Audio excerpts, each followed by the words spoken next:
Hello everyone, क्या हाल चाल है। स्वागत है पीडब्ल्यू ओनली आईएएस में।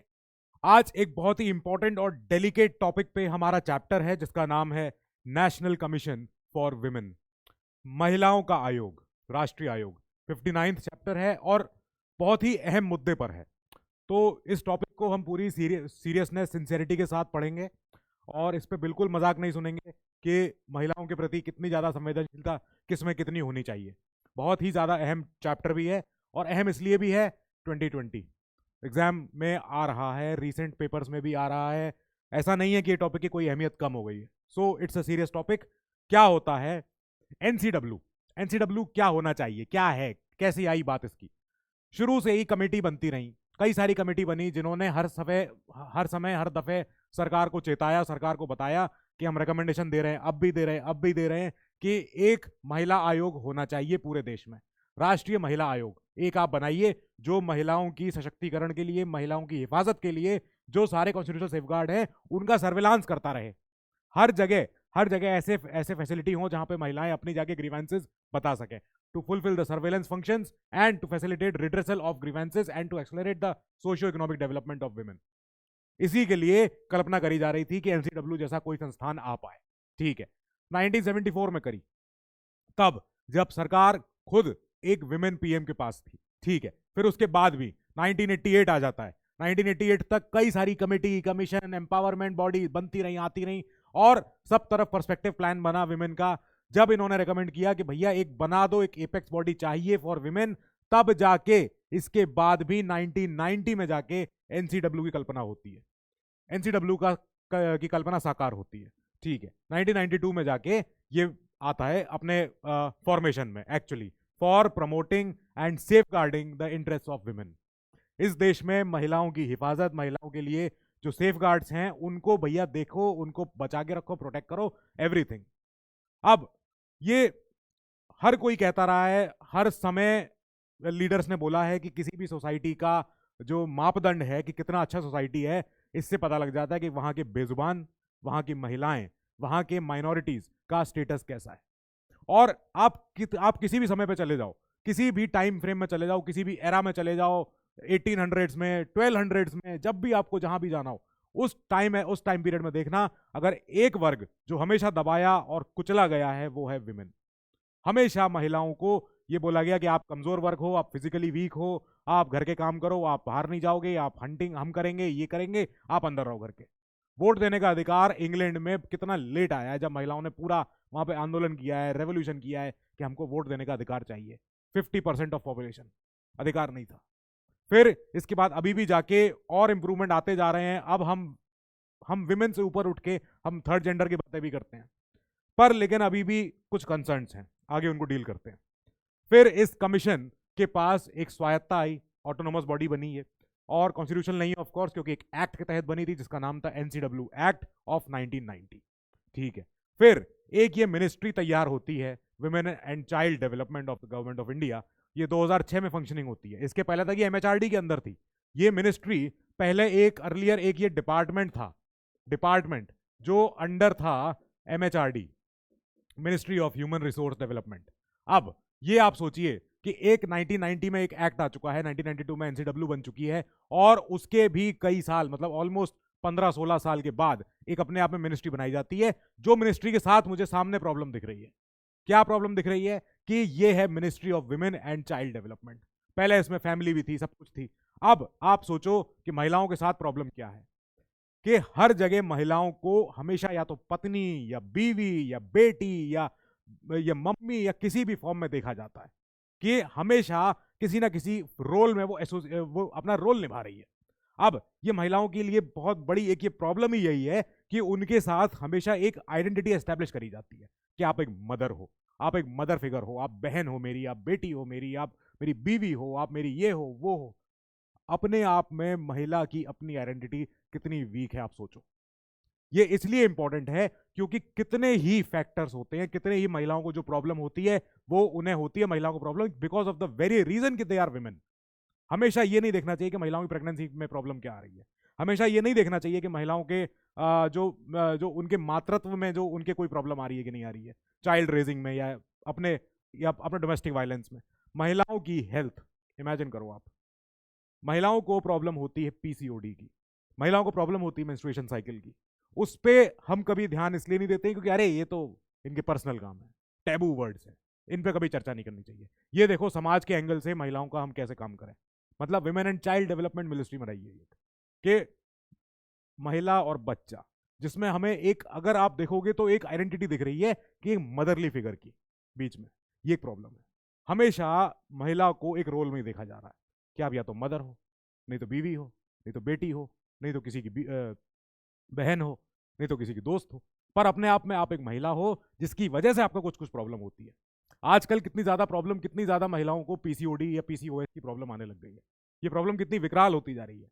और इस प्रॉब्लम के साइड इफेक्ट्स देखो आप कितने ज्यादा और जगह जगह होते हैं कि उनको हार्मोनल उनके इम्बैलेंस आ जाते हैं, इस पे ध्यान देना चाहिए, ये है इंपॉर्टेंट। अब यहाँ पे हमने मिनिस्ट्री को बनाया है, अपनी एक सरकार की नोडल एजेंसी है जो सारे जो सारी फंक्शनिंग संभालती है देश भर में, पूरे सोशल और इकोनॉमिक लेवल पे महिलाओं के उत्थान के लिए जो एक नोडल बॉडी बनी वो ये बनी। अब इस एनसीडब्ल्यू के पास कई सारे, एनसीडब्ल्यू एक्ट के तहत एनसीडब्ल्यू जो कमीशन है इसके पास कई सारे रोल्स आए, कई सारे ऑब्जेक्टिव हैं, पर उनमें से जो मेजर 4 है वो है to review the constitutional and legal safeguards for women, ठीक बात है, ये तो देखना ही चाहिए कम से कम। अब to recommend remedial legislative measures, yes, अगर कोई कानूनी रूप से किसी और तरीके से अगर और कुछ बेहतरी हो सके समाज में महिलाओं की, करो, बिल्कुल करो। To facilitate the redressal of grievances, अगर कोई किसी को दिक्कत है, कोई प्रॉब्लम आ रही है, कुछ इशू आ रहा है, देन उसको सॉल्व कराओ। To advise the government on all policy matters affecting women, के जिस किसी भी आप पॉलिसी में, अगर आप कोई पॉलिसी इंप्लीमेंट कर रही है, सरकार कोई नई पॉलिसी लेके आना चाह रही है, तो उसमें महिलाओं के एंगल से उसमें कोई सेफगार्ड्स है कि नहीं, और महिलाओं के लिए कोई एंगल से कोई बात करने वाली बॉडी है तो वो ये है जो सरकार से आगे बात करेगी। अच्छा ठीक है, ये बात हो गई। फिर और कुछ, और भी कुछ है। कौन लोग हैं इसमें? लोग हैं इसमें मल्टी मेंबर बॉडी है, कई सारे लोग हैं जिसमें एक चेयरपर्सन है, 5 मेंबर्स हैं और एक मेंबर सेक्रेटरी है। अब जो चेयरपर्सन है वो होना ही चाहिए वो पर्सन जो कमिटेड हो to the cause of women, महिलाओं के कॉज के लिए, महिलाओं के हित के लिए वो पर्सन कमिटेड हो, पूरे जीवन काल उनका ऐसा रहा हो कि उन्होंने हाँ इतना अच्छा काम किया है, आंदोलन किए हैं, रैलियां करी हैं, लोगों के हित के लिए काम किया एक्चुअल में ग्राउंड पे, ठीक है। अब जो बचे 5 मेंबर हैं, इन 5 मेंबर्स में से चुनना ऐसे चाहिए लोगों को जिनके पास एबिलिटी हो, इंटेग्रिटी हो और स्टैंडिंग हो समाज में, who have had experience in law या फिर कानून में या फिर ट्रेड यूनियनिज्म में उनका योगदान रहा हो, या विमेंस का वॉलंटरी ऑर्गेनाइजेशन के वो पार्टिसिपेशन में वो भागीदार रहे हो, एडमिनिस्ट्रेशन में उनका अच्छा हाथ हो, हेल्थ में उनका अच्छा हाथ हो, एजुकेशन में अच्छा हाथ हो, मतलब कुल मिला के एक जो सोशल सोशल उनकी जिसे कहते हैं स्टैंडिंग इंपॉर्टेंट हो, ठीक है, ये समझ में आ गया। अब ये बताइए क्या इसमें कोई स्पेसिफिक तरीके लोग चाहिए? यस चाहिए। जो ये मेंबर हों 5, इनमें से एटलीस्ट 1 मेंबर ऐसे होने चाहिए जो एससी से आए और एसटी ट्राइब से आए, ठीक है, 2 कैटेगरी से तो आपको ऐसे पर्सन रखने चाहिए जो माइनॉरिटीज में से आ रहे हैं, ठीक है, यानी कि जो हमारे शेड्यूल कास्ट में से एक मेंबर आना चाहिए और एक मेंबर शेड्यूल ट्राइब में से आना चाहिए, ठीक बात है। अब बचा तीसरा पर्सन, मेंबर सेक्रेटरी, इनकी बात और कर लें, ये इनके पास क्या है, तो जो मेंबर सेक्रेटरी हैं ये एक्सपर्ट होने चाहिए in the field of management, organisation structure, या फिर सोशियोलॉजिकल मूवमेंट में उनका काफी सारी हिस्सेदारी रही हो, या अगर आपको ऐसा पर्सन ना मिले then you choose any future officer यहां पे, यानी कि आप एक मेंबर होने चाहिए civil services of the union के या ऑल इंडिया सर्विस के। ऑल इंडिया सर्विस 3 होती है, बाकी बची हुई सर्विसेज को हम civil services of the union कहते हैं। And who holds a civil post under the union with appropriate experience, कि हाँ इन्होंने कहीं किसी जिले में अच्छा खासा 5 साल 7 साल काम किया हो विमेन हेल्थ में या विमेन सर्वे में या विमेन डिपार्टमेंट में, तो ठीक है, फिर आपको बोला जाएगा कि आपने बहुत अच्छा रोल प्ले किया है, आपने बहुत अच्छा डिपार्टमेंट हेड किया है, प्लीज आप एनसीडब्ल्यू के मेंबर सेक्रेटरी बन जाइए, ठीक है। जैसे अभी श्रीमती मीता राजीव लोचन जी हैं आईएएस, तो अभी ये इस समय मेंबर सेक्रेटरी हैं, ये इस समय इस आयोग की मेंबर सेक्रेटरी हैं, दैट मीन्स इनके पास एग्जीक्यूटिव पावर है इस पूरे आयोग की, ओके। अब जो इन लोगों को चुनना है, इन लोगों को बताना है, बनाना है, वो कौन बना रहा है? वो बना रहा है ministry of women child development. ये नॉमिनेट करते हैं कि कौन चेयरपर्सन हो, कौन मेंबर हो और कौन मेंबर सेक्रेटरी हो, ठीक है, ऐसे होगा चुनाव। अब इनकी सैलरी, इनके अलाउंस, इनके सारे जो प्रिविलेज है, इम्यूनिटी है, सारी सर्विसेज जो इनकी कंडीशंस होती हैं वो सारी डिटरमाइन होती हैं by the central government only. Centre ही बना रहा है तो सेंटर के पास ही सारा सब कुछ, ठीक है, ये बात हो गई। फिर आगे कितने साल तक रहेंगे? 3 साल तक रहेंगे। जो भी चेयरपर्सन हो, चाहे मेंबर हो, कोई हो, they hold office for a period of 3 years only. And ये अपना ऑफिस छोड़ सकते हैं, they can relinquish their office at any time, जब ये केंद्र सरकार को, जिन्होंने इनको नॉमिनेट किया है, उन्हीं को वापस जाके अपना इस्तीफा लिख दें। अब इसमें एक क्वेश्चन है, चेयरपर्सन, मेंबर्स और मेंबर सेक्रेटरी, क्या मेंबर सेक्रेटरी अपना ऑफिस छोड़ सकता है? मेंबर सेक्रेटरी जनरली, अगर आपके जैसा फ्यूचर का अगर वो पर्सन है ऑफिस का, तो अगर वो रेजिग्नेशन देगा, तो क्या वो ये लिखेगा कि मैं आपसे ऑफिसर नहीं रहा, या मैं आपसे आयोग का मेंबर सेक्रेटरी नहीं रहूंगा? जरा मुझे बताना है इस पे क्या लगता है, वो कौन सा रेजिग्नेशन देंगे? ठीक है, अगर इनको हटाना हो, अगर इनको रिमूव करना हो, तो क्या करें? ये केंद्र सरकार इनको रिमूव कर सकती है किसी भी एक मेथड से, किसी भी इनमें से किसी भी एक वजह से। कब? जब या तो वो अनडिस्चार्ज इंसॉल्वेंट हो जाए, दिवालिया घोषित हो गए, फिर से वही चीज हो गई जो पहले अब तक के सारे चेयरपर्सन मेंबर्स के साथ हो रहा था, या फिर is convicted and sentence to imprisonment for an offence, किसी एक आरोप, किसी उनके ऊपर आरोप लगा, एक उन्होंने अपराध किया, उस अपराध की उनको सजा हो गई, सजा होने के बाद वो सजा वो जेल में काट रहे हैं, दैट मीन्स कि उनका कन्विक्शन हो गया है। अब ये ऑफेंस ऐसा हो, ये सजा ऐसी हो, which in the opinion of the central government is of moral turpitude, कि इससे मॉरल इंटेग्रिटी बिगड़ जा रही है आयोग की, तो उनको हटा दिया जाएगा। क्या आपने ऐसा अपराध किया है कि उसकी आपको सजा मिली है, आप सजा उसकी भुगत रहे हो, काट रहे हो, दैट मीन्स ये जो आरोप हुआ है हमारी नजर में ऐसा है, सरकार की नजर में, कि ये मॉरल इंटेग्रिटी भंग कर रहा है इस आयोग की, हटा दिए जाएंगे मेंबर्स। ठीक है, individual is declared of unsound mind bye competent court, court कचहरी ये बात लिख के दे दे कि हाँ हमने डिटरमाइन कर लिया है कि ये अनसाउंड माइंड के हैं, या जो भी बात है, कोई दिमाग की अपने दिमागी तौर पर ठीक नहीं रहे। अब इंडिविजुअल रिफ्यूजेस टू एक्ट और बिकम्स इनकेपेबल ऑफ एक्टिंग, कि ये काम ही नहीं कर पा रहे किसी वजह से, या काम करना नहीं चाह रहे हैं, जैसी भी बात हो रही है, या अगर ये एब्सेंट हो गए from the 3 consecutive meetings of the commission, यहां पे आप एब्सेंट हो सकते हो, कमीशन की मीटिंग में नहीं आ सकते हो, पर कमीशन से पहले आप लीव लो। जो भी चेयरपर्सन मेंबर्स हैं, ये लिख सकते हैं कि साहब हम 3 महीने के लिए, 4 महीने के लिए जो है विदेश दौरे पे जा रहे हैं, या हम 3-4 महीने के लिए आ नहीं पाएंगे क्योंकि हमारे घर में कुछ ऐसा हो गया है, किसी की शादी है, या कुछ ऐसा और भी कोई काम हो सकता है, या पैर में चोट हो गई, एक्सीडेंट लग गया, कुछ हो गया, दैट मीन्स कि आप तब नहीं आ पा रहे हो, 3-4 महीने हो गए, मीटिंगें हुई, नहीं आ पाए, पर आपने पहले ही लीव की एप्लीकेशन दे रखी थी कि मैं नहीं आ सकता या आ सकती, जैसे भी बात हो। Individual has abused once official position, मतलब इन्होंने अपने ऑफिस का फायदा उठा के कोई ऐसा काम किया है जो कि बहुत ही ग्रे एरिया में है, जो ठीक नहीं है, मतलब उन्होंने अपने ऑफिशियल पोजीशन का मिसयूज किया है, कोई दूसरा काम कराने में, कोई और चीज कराने में, जिसकी वजह से कि आयोग की गरिमा को ठेस पहुंच रही हो, तब आप हटा दिए जाओगे। अगर ये प्रूव हो जाए तब, which in the opinion of the central government renders once constitutional ये इसमें continuity in the office as detrimental to the public interest, कि पता लग रहा है जनता में कि भाई ये अब ऑफिस में अगर ऐसा पर्सन है जिसने ऑलरेडी ऐसे काम कर रखे हैं, तो इनका होना ना होना में से ना होना ज्यादा अच्छा है, हटा दिए जाएं, तभी हटाए जा सकते हैं। ठीक बात हो गई, ये हो गया। अब बताइए और कुछ, अब इनके काम शुरू हो रहे हैं। काम बहुत सारे हैं, लिखने को तो 14 फंक्शन है, पर खाली 14 ही नहीं है, 14 से और भी आगे जा सकते हैं। अब क्या है? पहला, इन्वेस्टिगेट करो, एग्जामिन करो ऐसे सारे मैटर्स जो रिलेट करते हो, जहां पे भी हमारे जो जो हमारी महिलाओं के लिए जो कॉन्स्टिट्यूशनल या लीगल सेफगार्ड्स हैं, उनका अगर कहीं से भी वायलेशन हो रहा है, कहीं से भी कोई भी तरीके से अगर उसमें दिक्कत आ रही है, यू हैव टू एग्जामिन। ठीक है, ओके। फिर सरकार को अपनी रिपोर्ट भेजो, सरकार को अपनी रिपोर्ट भेजो, एनुअली तो भेजनी है, पर अगर स्पेशली आपको लग रहा है कोई नई रिपोर्ट आई है, कोई नया ऐसा हादसा हुआ है जिसको हमें लिखित में देना चाहिए सरकार को, तो हम उसको लिख के दे सकते हैं। अब reports upon the working of दो सेफगार्ड्स, ठीक है, दे दिए जाएंगे। Make in such reports recommendations for effective implementation of दो सेफगार्ड्स, कि जो सेफगार्ड आपने लगा रखे हैं संविधान के थ्रू, चाहे किसी और लीगल एक्ट के थ्रू, तो अगर उसमें कोई रिकमेंडेशन दी जा सकती है कि उसके इफेक्टिव इंप्लीमेंटेशन अब और कैसे अच्छा हो, कोई भी नई पॉलिसी है, कोई भी नया कानून है, कोई नया, भाई अब संविधान में भी कोई जो आर्टिकल लिखे हैं तो वो होलिस्टिक तो नहीं है, उसके आगे भी उन्हें बहुत सारी चीजें ऐसी ऐसी बनानी पड़ती है सरकार को, डिटेल्ड।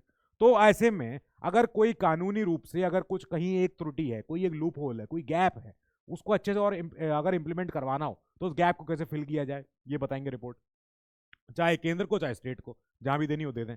फिर review the existing provisions of constitution and other laws affecting women and recommend measures, कोई कोई से जो और अच्छे अमेंडमेंट आ सकते हो फॉर रेमेडियल लेजिस्लेटिव मेजर्स, ठीक है भैया, बता दिए गए। Take up the cases of violation of those provisions, जब इन प्रोविजंस का वायलेशन हो रहा होगा, चाहे कॉन्स्टिट्यूशन में लिखे हों चाहे अदर लॉज के अंदर आ रहे हो, तब उनको उन वायलेशंस को पहले पढ़ो कि देखो क्या हुआ है यहाँ पे, कैसे किसी महिला के साथ इतना दुराचार हो गया है या एक्सप्लॉयटेशन हो गया है, और उसको फिर एप्रोप्रिएट अथॉरिटी के सामने पेश करो कि साहब देखो, पुलिस को दिखाओ या किसी कलेक्टर को दिखाओ या किसी और ऑफिस को दिखाओ सरकार के कि देखो साहब क्या हो रहा है, ध्यान दो इस पर, ठीक है ये देंगे ध्यान उस पर। फिर इसके बाद काम और है, look into complaints and take suo motu notice. ऐसे ऐसे कंप्लेंट्स जो आ रही हो, चाहे खुद से वो अपने आप संज्ञान ले लें, चाहे उनके पास कोई कंप्लेंट आई हो, कैसे वाले, डेप्रिवेशन ऑफ वुमेन्स राइट्स, जहां भी महिलाओं के अधिकारों को कोई कम कर रहा हो या उनसे छीन रहा हो उनके अधिकार, नॉन इम्प्लीमेंटेशन ऑफ लॉज, ऐसे लॉज जो हमने ऑलरेडी बना रखे हैं जो महिलाओं के सशक्तिकरण के लिए इंपॉर्टेंट है, अगर कोई उनको इंप्लीमेंट नहीं कर रहा है, कोई उनको इंप्लीमेंट करने में संकोच कर रहा है, हिचक रहा है, दैट मीन्स कि जिनसे उनको प्रोटेक्शन मिल रहा था महिलाओं को, ठीक है, और वो कौन से लॉज थे, for achieving the objective of equality and development, ये वाले लॉज थे, हमने अच्छे अच्छे कानून बनाए, लेकिन सरकार जो है या पुलिस जो है, प्रशासन जो है, शासन जो है, नहीं इंप्लीमेंट कर रहा, देन उसकी कंप्लेंट पे ये सुनवाई करेंगे, ठीक है। फिर non compliance of policy decisions, guidelines और इंस्ट्रक्शंस, ऐसे जो ऊपर से डायरेक्शन आए हैं, जो इंस्ट्रक्शन आए हैं, जो सरकार ने या यूनियन ने, स्टेट ने दिए हैं, aiming at mitigating hardships and ensuring welfare and providing relief to women, कि महिलाओं के लिए कितनी ज़्यादा प्रॉब्लम है, कितना ज़्यादा लॉस है, परेशानी है, इसको हमने सॉल्व करने के लिए अच्छे खासे डायरेक्शन दिए थे, पर जो है कंप्लायंस नहीं हो रही है, स्टेट का कोई डिपार्टमेंट कर ही नहीं रहा है काम अच्छे से। फिर उस पर ये चर्चा करेंगे, उसकी उसकी कंप्लेंट की सुनवाई करेंगे, उसकी कंप्लेंट की सुनवाई पे फिर आगे एक्शन होगा। अब ये आप देख रहे हो, प्रोवाइड ये ensuring welfare and relief to women, यहाँ मुझे एक बात करनी है, आप में से पता नहीं किसी को पता होगी नहीं पता हो, अफ्रीका की घटना है ये। तो क्या होता है कि अफ्रीका में एक गांव है कहीं पे, किसी देश में अफ्रीका के, फिर वहां पे ना गांव के बहुत बाहर जाके, अराउंड 8-10 किलोमीटर दूर जाके एक कुआं था, वहां से जाके, कुआं तालाब कुछ भी कह लो, वहां से जाके महिलाएं पानी भर के लाती थी गांव में वापस। अब एक बार यूएन के किसी प्रोग्राम मैनेजर ने ये चीज देखी, उन्होंने कहा ये तो बहुत बड़ी प्रॉब्लम है, हम एक काम करते हैं गांव में कुआं बनवाते हैं। गांव में जब कुआं बनवाया गया, 2 दिन बाद पता चला कि उस कुएं में किसी ने पूरा मिट्टी कंकड़ पूरा भर दिया, उस कुएं को, कुआं खराब कर दिया, कुआं बर्बाद कर दिया एकदम, उसमें सब खत्म कर दिया। बाद में पता चला ऐसा क्यों हुआ, क्यों पता है, क्योंकि वो जो जगह थी तालाब, और जो जो बिल्कुल गांव से दूर था, वो एक ऐसी जगह थी जहां पे खाली महिलाएं जाती थी और महिलाएं आपस में बैठ के वहां बातें कर पाती थी। अब महिलाओं ने ही उस कुएं को, जो अंदर गांव के अंदर था, उसको ढक दिया, भर दिया, उसको बर्बाद कर दिया, कि हमारी एक जगह थी इन इन आदमियों से निकल के कि हम वहां बैठ के अच्छे खासे बतिया लेते थे, बात कर लेते थे, अपने आपस में खुश रहते थे, और इन्होंने हमको वो भी हमसे छीन लिया। तो जब हम रिलीफ देना निकलने हम चले हैं, महिलाओं के लिए रिलीफ हम देने निकले, हमें अंदाजा ही नहीं है कि उनकी प्रॉब्लम क्या है। हमने सोचा हाँ प्रॉब्लम तो यही है कि बाहर जाके उनको जाना पड़ रहा है 10 किलोमीटर, हमने ये नहीं सोचा कि वही तो उनकी जगह थी जहां वो आदमियों से बच के अपनी बातें करती थी। तालिबान ने अफगानिस्तान में ब्यूटी पार्लर, सैलून बंद कर दिए। पता है क्यों? इसलिए नहीं कि महिलाओं को कुचलना है, नहीं, वो एक बहुत बड़ा साइकोलॉजिकल टॉर्चर है, क्योंकि ब्यूटी पार्लर, सैलून, ये वो जगह थी जहां पे वो खुल के बतिया सकती थी, महिलाएं ही तो जाती हैं उसमें। अब वो महिलाओं की सेफ स्पेस थी, वो बहुत अच्छी ऐसी जगह थी जहां पे वो बैठ के अपने अपने विचारों का आदान प्रदान कर सकती थी। हो सकता है कल को तालिबान के खिलाफ वो मोर्चा खोल लें महिलाएं, और तालिबान को यही तो डर है कि कोई उनके खिलाफ बस एक बार खड़ा हो गया तो, और बड़ी पॉपुलेशन एक बार खड़ी हो गई तो। ईरान के शाह आज भी परेशान है कि पता नहीं कब हमारे यहाँ जो एकदम पूरी बाढ़ ना आ जाए वुमेन अपराइजिंग की। वहां पे मॉरल पुलिसिंग हो रही है, कोई स्कार्फ नहीं पहना है तो उसको लेके घसीट के गायब कर दिया उसको, अब उसका आता पता ही नहीं है। कितने बड़ा आंदोलन हुआ था अभी जब एक महिला की डेथ हुई थी ईरान में। तो ये सारे इश्यूज बहुत बड़े बड़े इश्यूज हैं, और हम सोचते नहीं हैं, हम कभी रियलाइज नहीं करते हैं हम कितने लकी हैं, कि हम कितने अच्छे स्टेट में हैं, कितने अच्छे सिचुएशन में हैं, और हम कितने थैंकफुल होने चाहिए कि हम इतना तो दे पा रहे हैं जो इतने देश बाकी पता नहीं क्या क्या कर रहे हैं। खैर, कॉल फॉर स्पेशल स्टडीज और इन्वेस्टिगेशंस इनटू स्पेसिफिक प्रॉब्लम्स और सिचुएशंस। ऐसी कोई नई सिचुएशन खड़ी हो रही है, नई प्रॉब्लम आ रही है, जैसे आजकल ना जो डिस्क्रिमिनेशन और एट्रोसिटीज हो रही है अगेंस्ट वुमेन, ये मॉडर्न तरीके की हो गई है। जब हम बात करते हैं कि महिलाओं को जो है मैटरनिटी राइट्स मिलने चाहिए ऑफिसों में, प्राइवेट ऑफिसों में, यहाँ मिलने चाहिए, वहाँ मिलने चाहिए, कंपनी में ये होना चाहिए, वो होना चाहिए, ठीक है, इससे पता है प्रॉब्लम क्या हो रही है? महिलाओं के एम्प्लॉयमेंट पे ही सवाल उठने लग गया है। कितने ही मैनेजर्स, कितने ही एम्प्लॉयर्स ऐसे होते हैं, मैंने छोटे छोटे कंपनियों में जो सुना है कि वहां पे महिलाओं को एम्प्लॉय नहीं करते हैं क्योंकि महिलाएं फिर बाद में शादी करेंगी, मैटरनिटी की लीव लेंगी, उसके बाद ये आएंगी नहीं, और महीने में इनको 1 2 3 छुट्टी चाहिए ही चाहिए, तो हम रख ही नहीं रहे महिलाओं को। ये एक एक्चुअली माइंडसेट है लोगों का, ये बहुत बड़ी प्रॉब्लम है ये, कि हमने सेफ गार्ड दिए, हमने बना के दिए कि भाई मैटरनिटी लीव मिलनी चाहिए उनको, जो विमेन हेल्थ के लिए महीने में 1 या 2 छुट्टी मिलनी चाहिए, मिलती हैं, देते हैं, पर कोई एम्प्लॉयर सोचता है कि इतने में मैं एक कोई लड़का रख लूंगा, वो ज्यादा काम कर लेगा। अब ये कितना बड़ा दुविधा है, दोनों तरफ लॉस है। तो डिस्क्रिमिनेशन जो हो रहा है, एट्रोसिटी जो हो रही है, इसके अगेंस्ट कोई भाई इन्वेस्टिगेशन हो, नई स्पेशल स्टडी हो सके इसके लिए, और कोई स्पेसिफिक प्रॉब्लम आ रही है, सिचुएशन आ रही है, हर तरीके से महिलाओं का जो है शोषण हुआ है, और हर एरा में, हर युग में महिलाओं के साथ हमेशा एक जो है, अब देखो, दुर्व्यवहार हुआ है, उनको हमेशा नीचे वाले लेवल पर रखा गया है। कितना हम ट्राई करते हैं, हमें अभी हम 0 से लेके 10 पे आए हैं, हमको 10 से लेके अभी 90 पे जाना है, हमको अभी और आगे जाना है। ठीक है, अब यहाँ पे मैं ये बात नहीं कर रहा हूँ कि मैं महिलाओं के फेवर में हूँ, ये हूँ, पुरुष भी परेशान है। एनसीएम की जो मांग है, नेशनल काउंसिल फॉर मेन होना चाहिए, नेशनल कमीशन फॉर मेन आना चाहिए, पुरुष आयोग की मांग है, सुप्रीम कोर्ट ने मना कर दिया था। अब मैं पुरुषों के साथ भी हूँ, क्योंकि मैं जानता हूँ पुरुषों के साथ भी कितनी आप बीती हो रही है। हम तो लड़के हैं साहब, हमारे साथ तो हमें तो पता ही है हमें क्या क्या भुगतते हैं हम, पर लेकिन हम एक जो हमारा जो जो सेकंड जेंडर है, हम उसकी परेशानी को इग्नोर कर देते हैं बहुत बार। दैट्स द रियल प्रॉब्लम, वो गलत है। जिनको अपने राइट्स पता है, वो महिलाएं, कई बार ऐसा हुआ है कि उन्होंने पुरुषों को फेक केसेस में भी अरेस्ट करवाया है, सब कुछ करवाया है, पर कितना बड़ा सेक्शन है महिलाओं का जिनको अपने राइट्स का अभी अंदाजा भी नहीं है, जिन तक अभी इतनी अवेयरनेस नहीं पहुंची है, इतनी लिटरेसी नहीं पहुंची है कि हमारे पास ये भी अधिकार थे, हमारे पास ये भी अधिकार है। ठीक है, चलो। तो ऐसे में अगर जहां जहां कॉन्स्टेंट आ रहे हैं, जहां जहां दिक्कतें आ रही हैं, उनको आप रेकमेंड करो कि कैसी स्ट्रेटेजी से उनको उनको हम हटा सकते हैं, रिमूव कर सकते हैं। ठीक है, undertake promotional and educational research, कहां कहां पे, so as to suggest ways of ensuring due representation of women in all spheres and identify factors responsible for implementing their advancement.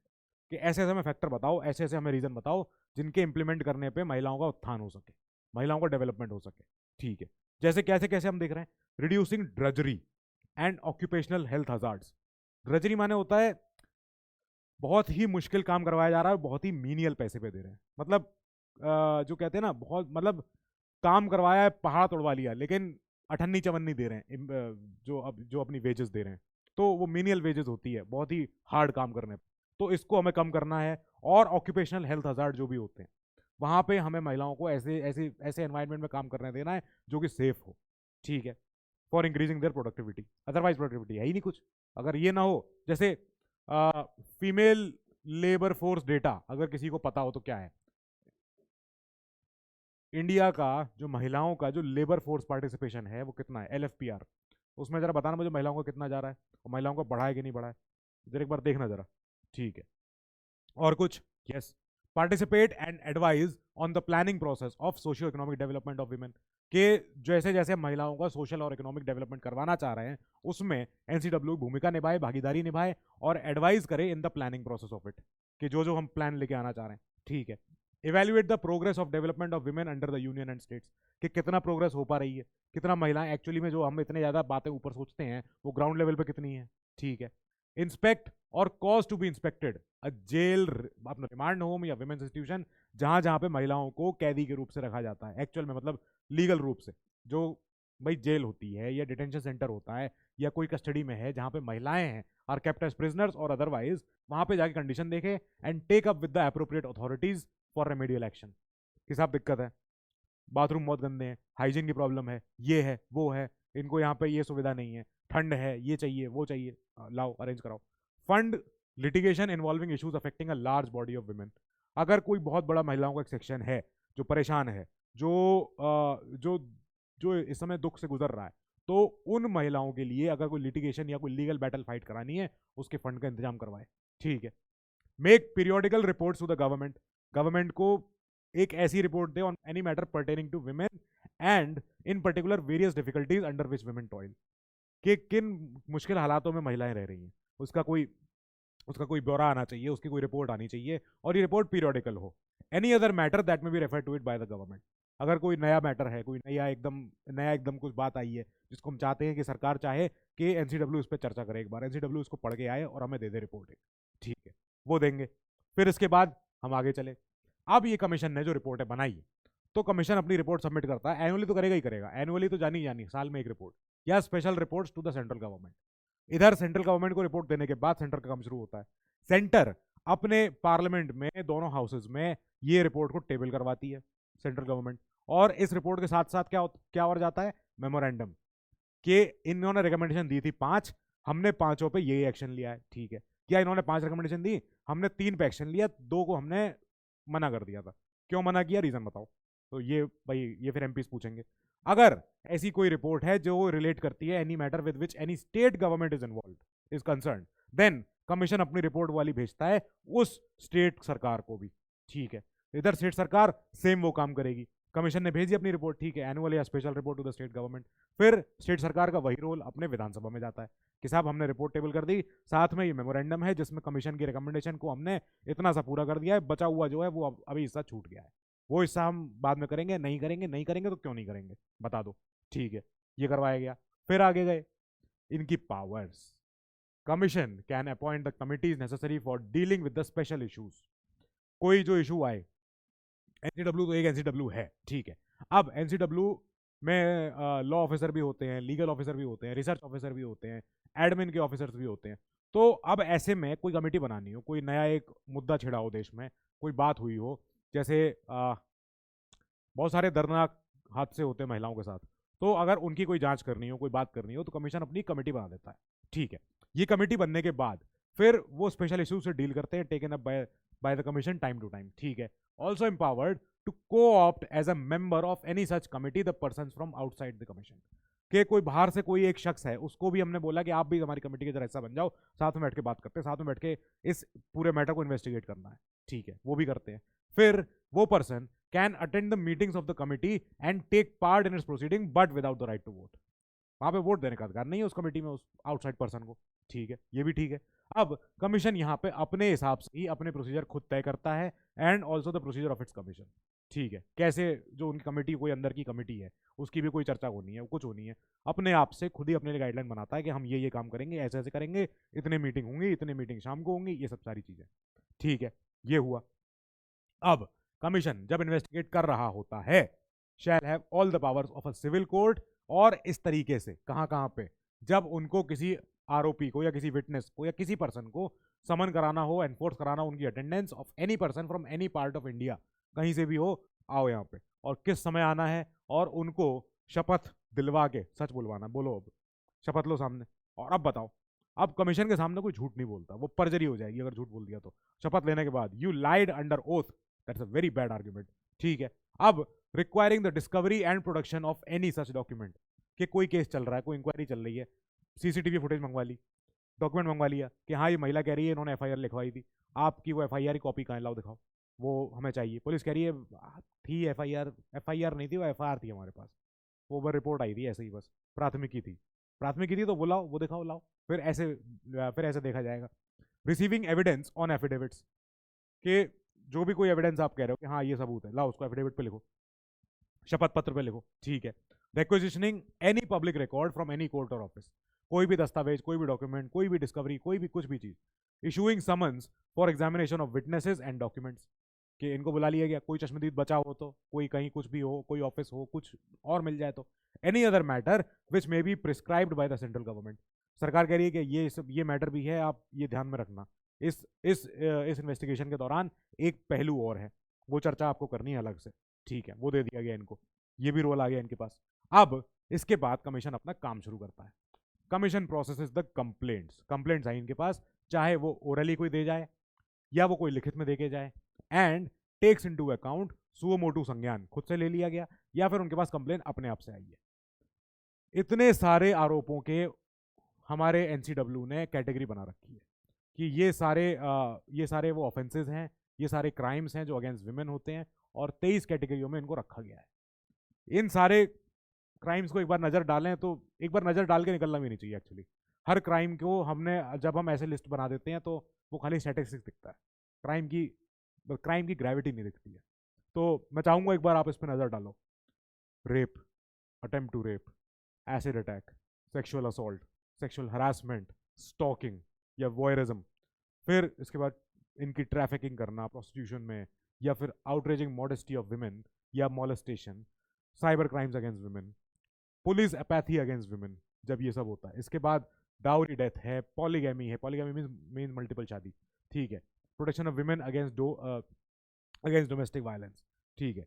Gender discrimination, denial of maternity benefits, sexual harassment of women at workplace, right to live with dignity, right to exercise choice in marriage या honour killings जो होती है, ठीक है। ये सारे अपराध हैं, अक्षम्य अपराध हैं, ठीक है। इनडिसेंट रिप्रेजेंटेशन ऑफ वुमेन, कि जहां पे विमेन का रिप्रेजेंटेशन हुआ है लेकिन गलत तरीके से हुआ है। सेक्स सिलेक्टिव एबॉर्शंस, जब फीमेल फिटिसाइड होता है, या एमनियोसेंटेसिस। एमनियोसेंटेसिस होता है जब जब जब माँ के पेट में बच्चा होता है ना, तो एक अल्ट्रासाउंड के दौरान ही एक सिरिंज डाल के, पतली सी सिरिंज डाल के, जो अंदर बच्चेदानी के अंदर जो पानी होता है एक्चुअली में, उसको एमनियोटिक फ्लूइड कहते हैं। तो एमनियोटिक फ्लूइड को निकाला जाता है सिरिंज से बाहर थोड़ा सा, और उसमें थोड़े बहुत सेल भी होते हैं इसके, हमारे फीटस के, और उसकी स्टडी होती है एमनियोटिक उस फ्लूइड की। तो उससे पता लग जाता है कि बच्चे में कोई खामी तो नहीं आने वाली है, बच्चे में कोई प्रॉब्लम तो नहीं आने वाली है, कि ये बच्चा कहीं डाउन सिंड्रोम ना हो जाए इसको, या ये बच्चे ये बच्चे को कोई और आगे चल के प्रॉब्लम तो नहीं हो सकती है। तो उसका डिटर्मिनेशन हो सकता है। पर इसका एक एंगल और भी है, लोग अपना बच्चे का जेंडर चेक करवा लेते हैं, जो इलीगल है, ठीक है। अब न्यूनेटल प्रेगनेंसी होती है, कुछ भी होती है, तो ऐसे केस में अगर पता चल गया कि हाँ नहीं नहीं लड़की है लड़का है, और लड़की होती है, तो लोग उसको फीमेल फिटिसाइड करवा देते हैं, मतलब बच्चे को पैदा ही नहीं होने देते और बच्ची को पहले ही मार देते हैं, ठीक है। फिर ट्रेडिशनल प्रैक्टिसेस जो और इतनी अजीब अजीब रही हैं इस देश में, सती प्रथा, देवदासी प्रथा, विच हंटिंग। विच हंटिंग तो यहाँ की नहीं है, यूरोप में भी होती थी, यूएस में भी होती थी, ठीक है। फिर free legal aid for women, ये अपराध नहीं है, ये कैटेगरी है, अगर ये नहीं मिली तो प्रॉब्लम है, ठीक है। अब कंप्लेंट्स आ गई, they are acted upon in the following manner, कैसे कैसे, जब ये पढ़ लेंगे तो ये जानेंगे कि स्पेसिफिक केस निकला है पुलिस अपैथी का। पुलिस के पास गई है महिला, अपनी बात कहने गई है, पुलिस ने कहा जाओ हटो, भगा दिया, तो ये प्रॉब्लम है। पुलिस ने एपैथी दिखाई है, पुलिस सिंपैथेटिक नहीं थी, पुलिस के पास एम्पैथी नहीं थी सोच पाने की, ठीक है। They are sent to police authorities, ऐसी कोई रिपोर्ट आई तो, for investigation and case monitoring, ये हो जाती है। फिर फैमिली डिस्प्यूट्स आर रिजॉल्व्ड और compromises struck through counselling. Family में डिस्प्यूट है, डोमेस्टिक वायलेंस है, ये है वो है, तो फैमिली कोर्ट भी है, और भी चीज़ें हैं, काउंसलिंग भी है, सब कुछ है, उनके थ्रू अगर कॉम्प्रोमाइज आ पाए तो बढ़िया है। फिर डिसएग्रीगेटेड डेटा, एक तो होता है एग्रीगेटेड डेटा। एग्रीगेट माने क्या होता है, टोटल, तो टोटल करके डेटा हो गया है, हाँ देश भर में 3 लाख चोरियां हुई हैं, ठीक है। पर अगर मैं इसको बिल्कुल बारीकी से इसको डाइसेक्ट करूं कि नहीं चोरियां तो हुई हैं, पर कुछ चोरियों में हादसे हुए हैं, कुछ चोरियों में जो है चाकू चल गया, कुछ चोरियों में एक्सीडेंट हुआ है, तो अगर ऐसे ऐसे में करूंगा तो मैंने इस पूरे डेटा को डाइसेक्ट कर दिया है अलग अलग टुकड़ों में। तो ऐसे ही डिसएग्रीगेट करूं अपने डेटा को कि महिलाओं के खिलाफ कैसे कैसे अपराध हुए हैं, महिलाओं के साथ क्या क्या प्रॉब्लम हुई है, और ये सारा डेटा को मैं अवेलेबल करवा दूं to various state authorities for facilitating action, ठीक है। करवा दिया गया। इन सेक्सुअल हरासमेंट कंप्लेंट्स जब आए, concern organisations are urge to expedite cases and the disposal is monitored. जैसे हर ऑर्गेनाइजेशन में, हर कंपनी में, प्राइवेट कंपनी हो चाहे सरकारी कंपनी हो, हर डिपार्टमेंट में अपना एक होता है ग्रीवेंस रिड्रेसल मैकेनिज्म, जीआरएम। यहाँ पे अगर कोई महिला कंप्लेन करती है कि साहब मेरा जो कॉलीग है या मेरा ऑफिस में एक जो ये शख्स है, ये मुझे परेशान करता है, ये मुझे छेड़ता है, ये मुझे कंधे पे हाथ लगाता है, ये मुझे दूर से बैठ के देखता रहता है, तो ऐसे केस में महिला जो है अपने पूरे राइट्स का एंजॉयमेंट नहीं कर पा रही है। तब ऐसे में एचआर होगा कंपनी का, ह्यूमन रिसोर्स, या और कोई पर्सन होगा जो टॉप मैनेजमेंट में हो, वो एक कमेटी बनाए, कमेटी में 2-3 महिलाओं को रखे, फिर उस महिला को बुलाए, उसकी बात रिकॉर्ड हो, फिर उस पर्सन को बुलाया जाए, हाँ भाई तुम ऐसे ऐसे एलिगेशन है तुम्हारे ऊपर, बताओ क्या करें, तुम सही तुम अपने आप को डिफेंड करो, लाओ। फिर अब उस पर्सन के ऊपर एलिगेशन तो है ही, सीसीटीवी फुटेज निकाली, कैमरा निकाला, ये किया, पता लगा, हाँ साहब दिक्कत है। दैट मीन्स कि ऐसे कोई केसेस को जल्दी जल्दी सुलझाओ, महिला को दिक्कत ना हो ज़्यादा, और इन केसेस का डिस्पोजल जब हो रहा हो उसकी मॉनिटरिंग होती रहे, ये करें एनसीडब्ल्यू कि हमारी नज़र में हो रहा है कि नहीं हो रहा है, ठीक है। फॉर सीरियस क्राइम्स, जो रेयर ऑफ रेयर ऐसे क्राइम होते हैं, मतलब घिनौने अपराध होते हैं, commission constitutes an inquiry committee to provide immediate relief and justice to the victims of violence and atrocities. कितने ही विक्टिम्स होते हैं जो वायलेंट क्राइम्स के शिकार होते हैं, उनके साथ जो सलूक होता है, चाहे वो पुलिस प्रशासन करे बाद में, चाहे जुडिशरी करे, वो उनके साथ बहुत प्रॉब्लम आती है। और उधर एनसीडब्ल्यू हेल्प करता है कि एक तो इतना अक्षम्य और घिनौना अपराध हुआ है, प्लस उसके बाद में इनको बार बार कोर्ट हियरिंग, चक्कर, ये कचहरी, वो धमकियाँ, सब चीज़ हो रही है, वो रिलीफ चाहिए और वो जस्टिस चाहिए, वो न्याय चाहिए, तो उस पर फिर ये काम करते हैं। ठीक है, पारिवारिक महिला लोक अदालत, ठीक बात है, क्या हुआ इसमें? ये एक ऐसी लोक अदालत है जो लोक अदालत जैसी ही है, पर ये महिला लोक अदालत है। ये सप्लीमेंट करती है डालसा का काम। याद आ गया डालसा? डालसा जो हमने पढ़ा था पहले, ठीक है। ये उसके काम को जो क्या कहते हैं, सप्लीमेंट करती है या और हेल्प करती है काम को। जो डालसा होती है हर डिस्ट्रिक्ट में एक होनी चाहिए, ठीक है। डालसा के ऊपर क्या होता है? नालसा, डालसा, सालसा, सारा बताना मुझे, ठीक है। Now for redressal and speedy disposal of the matters related to marriage and family affairs pending in various courts. ऐसे मैटर है, फैमिली मैटर है, कुछ भी है, पति परेशान है या पत्नी परेशान है कि नहीं रहना, नहीं रहना, नहीं रहना, बाद में कोई कंसिलेशन हो जाए, किसी तरह अगर बच जाए, शादी बच जाए, बढ़िया है, तो उन चीज़ों में ये हेल्प करते हैं, ठीक है। अब जो पारिवारिक महिला लोक अदालत है, it functions on the model of Lok Adalat only, उसी पे काम करती है। And commission also provides financial assistance to NGOs या स्टेट का WCO जो होता है, for legal service authority to organise ये वाली ये अपनी PMLA, ठीक है। पारिवारिक महिला लोक अदालत इनको ऑर्गेनाइज करवाने में इसकी हेल्प करती है, इनकी हेल्प करती है, सबकी हेल्प कराती है। चाहे फाइनेंशियल हेल्प चाहिए, चाहे एडमिनिस्ट्रेटिव हेल्प चाहिए, चाहे ऑपरेशनल हेल्प चाहिए, जैसी भी हेल्प चाहिए दे देते हैं। नाउ ये चैप्टर तो यहाँ हो गया खत्म इस ऑब्जेक्टिव्स के बाद। पर इसके बाद हमें जानना है कि अभी हमारा हाल में क्या हुआ है, एक कमेटी ने क्या रिपोर्ट दी है। तो वो कमेटी की रिपोर्ट बहुत जरूरी है क्योंकि इसी साल आई है, उसको हम देखेंगे। तो PMLA के ऑब्जेक्टिव क्या क्या हैं? Provide speedy and cost free dispensation of justice to women, ठीक बात है कि न्याय मिलना चाहिए, स्पीडी मिलना चाहिए और कॉस्ट फ्री मिलना चाहिए। ऐसा नहीं हो कि बहुत बड़ी कॉस्ट हो इसकी न्याय की, वो नहीं हो। To generate awareness among the public regarding conciliatory mode of dispute settlement, कि लोगों को ये बताया जा सके, लोगों को अवेयर करें, उनको जो है उनको ये ज्ञान दें कि हाँ there are mechanisms, there are public, ये अपने ऐसे ऐसे मोड हैं, ऐसे मेथड है जिनसे आप कंसाइल कर सकते हो, जिनसे आप वापस जोड़ सकते हो अगर ज़्यादा दरार आ गई रिश्तों में तो। ये and to gear up the process of organising the Lok Adalat, के जो लोक अदालत बनवानी है उसकी जो प्रोसेस है उसको और स्पीड करना है, जल्दी करना है। And to encourage the public to settle their disputes outside the formal setup. Formal setup कौन सा हुआ? जुडिशरी का अपना, ठीक है। To empower public specially women to participate in justice delivery mechanism, महिलाएं ही महिलाओं का उत्थान कर सकती हैं। और जो कहावत है ना कि महिला की दोस्त सबसे बड़ी, औरत की दुश्मन औरत ही होती है, तो हम उस कहावत को गलत प्रूव करना चाहते हैं। हम चाहते हैं ऐसा ना हो, महिलाएं ही हेल्प करें in participation for justice for women, ठीक है, ओके, ये जरूरी है। अब यहां से हम पढ़ेंगे जो हाउस पैनल ने, जो कमेटी ने अभी हाल में कुछ ऑब्जर्वेशन किया है, कुछ रिकमेंडेशन दिया है। तो एक स्टैंडिंग कमेटी थी जो विजय कुमार गावित जी की अध्यक्षता में थी, ठीक है, डॉक्टर हीना ये है मैम, तो इनकी अध्यक्षता में कमेटी थी, committee on empowerment of women, ये कमेटी थी। इसने कुछ अपने सबमिशन दिए हैं। इनके सबमिशन थे report on working of NCW and SCW। क्या है इनके? तो ऑब्जर्वेशन इनके पहले निकले NCW एक्ट के ऊपर ही। क्या है कि इस एक्ट को करो रिव्यू और अमेंड करो 1990 का act, and to make NCW more independent and more functional and more अपना फंक्शनल इफेक्टिव, इसको बनाओ और अच्छे से।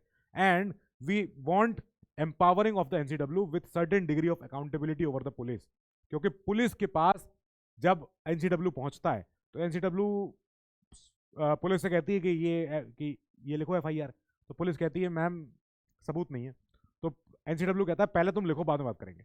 तो अब उसमें कोई हेरा फेरी ना हो जाए, उस जो पुलिस की अकाउंटेबिलिटी होनी चाहिए NCW के पास भी, कि जल्दी जल्दी पुलिस इनकी बात सुने, जल्दी जल्दी इनको कॉन्स्टिट्यूशनल या इनको संवैधानिक रूप से या स्टैट्यूटरी रूप से इनके पास ऐसी ताकत हो कि ये बोलें, अथॉरिटी से बोलें और वो बात मान ली जाए। अच्छा ठीक है, to implement their directions and penalty for non compliance, अगर नॉन कंप्लायंस है, अगर बात नहीं मान रहे हैं, नहीं सुन रहे हैं, तो फिर पेनल्टी, ठीक बात है। दूसरा इन्होंने ये गए SCW के पास कि SCW की क्या सिचुएशन है, देखें बहुत खराब सिचुएशन है। Not fully functional due to non appointment of chairperson और lack of allocation of funds. या तो NCW है ही नहीं, कहां कहां many states including Bihar and MP do not have their own SCW। Bihar और MP जहां हमने ऐसे ऐसे मतलब अपराध देखे हैं, सुने हैं अखबारों में, मीडिया में, जो भुलाए नहीं भूले जाते हैं। उन स्टेट्स में, एमपी में, बिहार में अपना एससीडब्ल्यू है ही नहीं। How do you deal with this? कैसे करेंगे इसको डील? तो इन्होंने कहा कि नॉन अपॉइंटमेंट ऑफ चेयरपर्सन हो रखा है, चेयरपर्सन अपॉइंट ही नहीं हुए हैं, या हुए हैं फंड नहीं है, फंड के नाम पर कुछ नहीं, एक ऑफिस पर खड़ा कर दिया जिसमें कुछ लोग ही नहीं है, तो ऐसे कैसे काम चलेगा? Recommend establishing statutory linkage with SCW to ensure smoother coordination. ठीक है, कि ये जितने आपस में स्टेट्स हैं इनमें स्टैट्यूटरी लिंकेज हो जाए, यूपी का, बिहार का, एमपी का, दिल्ली का, इधर का, उधर का, ये सारे स्टेट्स का जो एससीडब्ल्यू होंगे अपने अपने स्टेट कमीशन फॉर विमेन, इनमें आपस में लिंकेज हो, इनमें आपस में कोऑर्डिनेशन हो सके कि एक अपराध यहाँ हुआ है, अगर वो आरोपी भाग के वहां गया है या विटनेस वहां पर है या ये जो भी है, तो उसमें लिंकेज होने चाहिए। अच्छा ठीक है, अब इनके इंप्लीमेंटेशन ऑफ रिकमेंडेशन देखो क्या है। कमिटी ने ये देखा कि NCW has reviewed and suggested amendments for about 161 laws. 161 कानून है जिसमें एनसीडब्ल्यू ने खुद बोल रखा है कि आप इनमें अमेंडमेंट करो जो महिलाओं के फेवर में हो। अब इस कमेटी ने, जो डॉक्टर हीना जी की अध्यक्षता में हुई है, इस कमेटी ने देखा कि एनसीडब्ल्यू के इतने रिकमेंडेशन पे क्या हुआ, बताओ हमें। फिर amendments include laws that relate to uh, child marriage, domestic violence, women safety, medical treatment, medical termination of pregnancy. यहां पे ये चर्चा में रहा है पिछले 2 साल से, एमटीपी एक्ट। अब एमटीपी एक्ट पे ना मुझसे इंटरव्यू में पूछा भी गया था कि एमटीपी एक्ट पे आपकी ओपिनियन क्या है। तो मैंने कहा कि सर फर्स्ट ऑफ ऑल मेरी ओपिनियन नहीं बनती है, मैं I am not any one important, और पहली बात ये कि मैं आपको कोट कर सकता हूँ सुप्रीम कोर्ट के जज की ओपिनियन, मैं कोट कर सकता हूँ एनसीडब्ल्यू की opinion.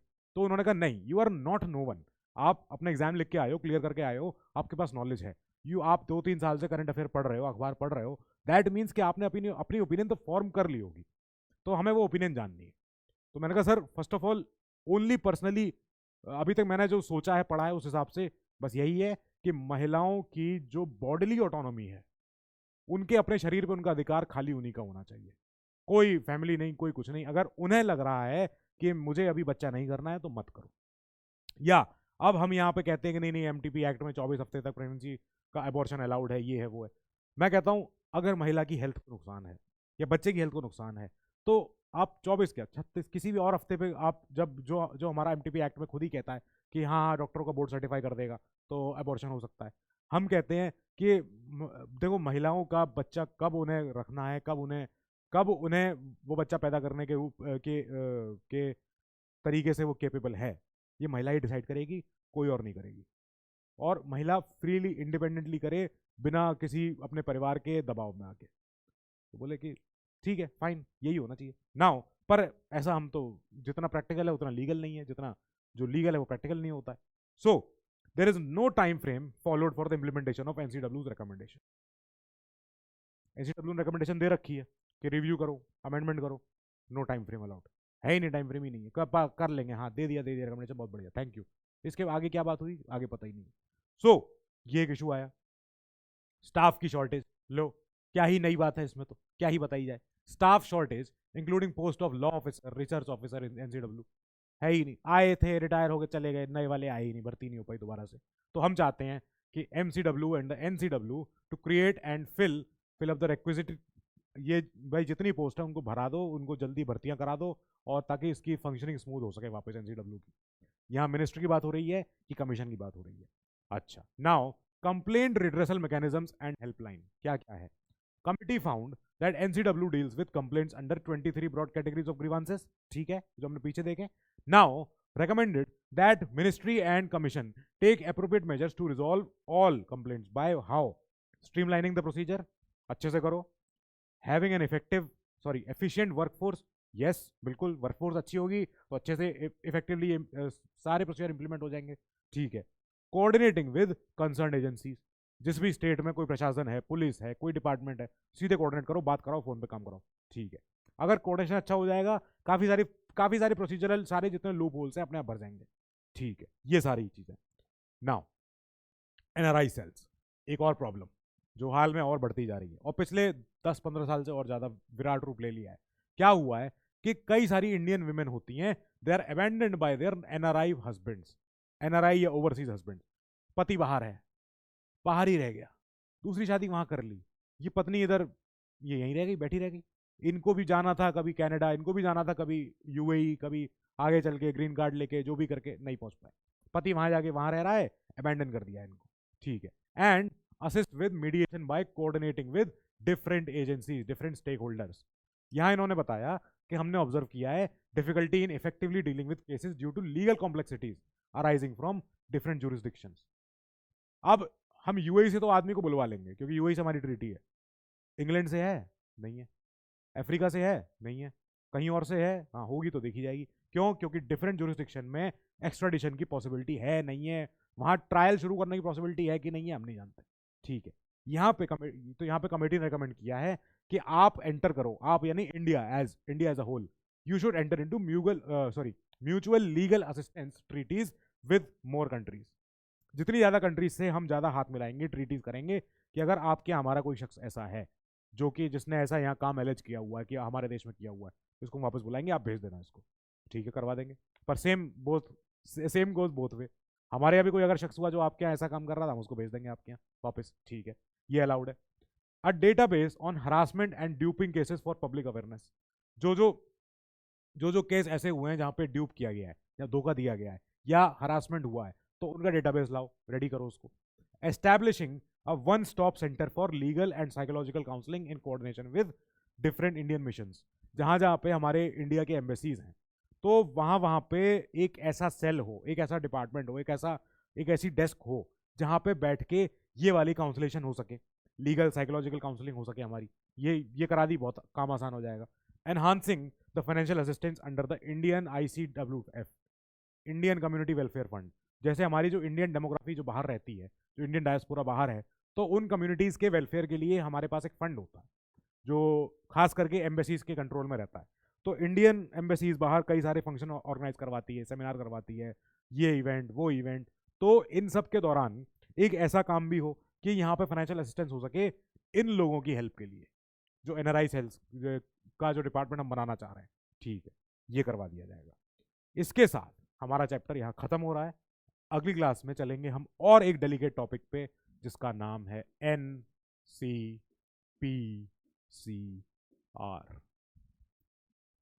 So till then, keep studying, stay safe, and good luck.